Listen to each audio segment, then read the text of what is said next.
Hello everyone, this is Venkata Kishore Channasetti. Welcome to our MPC Academy.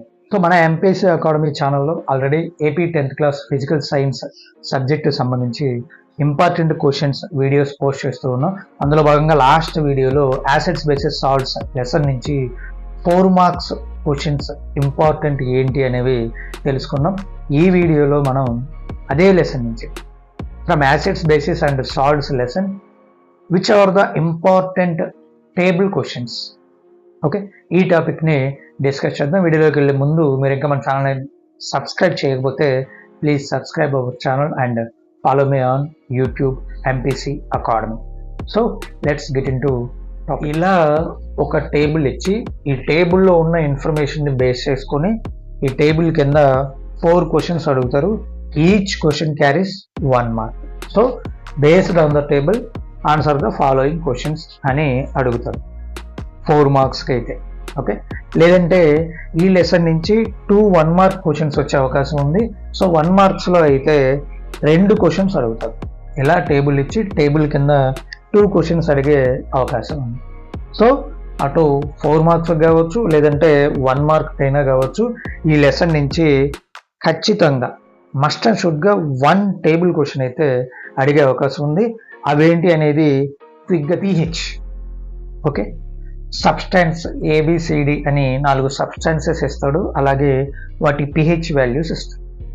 So ఇక్కడ చూడండి, నేను ఇచ్చిన table substance ఏ అనే సబ్స్టాన్స్ యొక్క పిహెచ్ వాల్యూ 8.1, బి అనే సబ్స్టాన్స్ యొక్క పిహెచ్ వాల్యూ 7, సి అనే సబ్స్టాన్స్ యొక్క పిహెచ్ వాల్యూ 1, డి అనే సబ్స్టాన్స్ యొక్క పిహెచ్ వాల్యూ 5, ఓకే. సో ఇప్పుడు ఈ ఇన్ఫర్మేషన్ బేస్ చేసుకుని క్వశ్చన్స్ ఎలా అడుగుతారు అంటే, which of the above is a strong acid. టేబుల్లో ఇచ్చిన సబ్స్టాన్సెస్లో స్ట్రాంగ్ యాసిడ్ ఏంటి అని అడుగుతాడు. సో స్ట్రాంగ్ యాసిడ్ అంటే పిహెచ్ వాల్యూ ఎంత ఉండాలి మనకి? బిలో 7 ఉంటే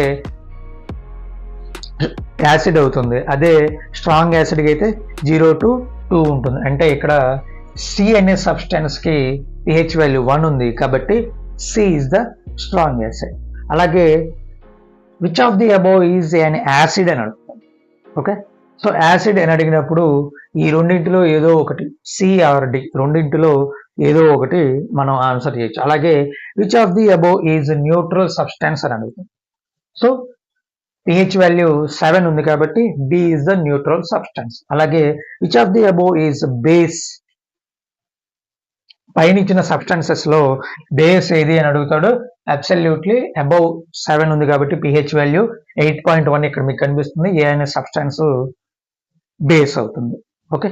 సో ఇది ఇవ్వకూడదు అనుకున్నప్పుడు ఇండికేటర్స్ మీద మీకు టేబుల్ క్వశ్చన్స్ అడిగే అవకాశం ఉంది.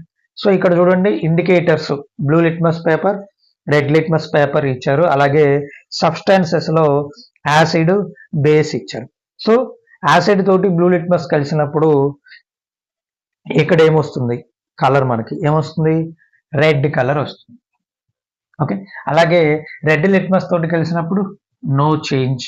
సో ఇలా టేబుల్ని ఫిల్ చేయమని అడుగుతారు. ఎక్కడైనా సరే 2 గ్యాప్స్ ఇచ్చి మిగతా 2 గ్యాప్స్ మనల్ని ఫిల్ చేయమని అడుగుతారు. సో దీనికి కూడా 1 మార్క్ వచ్చే అవకాశం ఉంటుంది. అందరూ డల్లర్స్ కూడా ఈ 2 టేబుల్స్ ఖచ్చితంగా నేర్చుకోవాలి.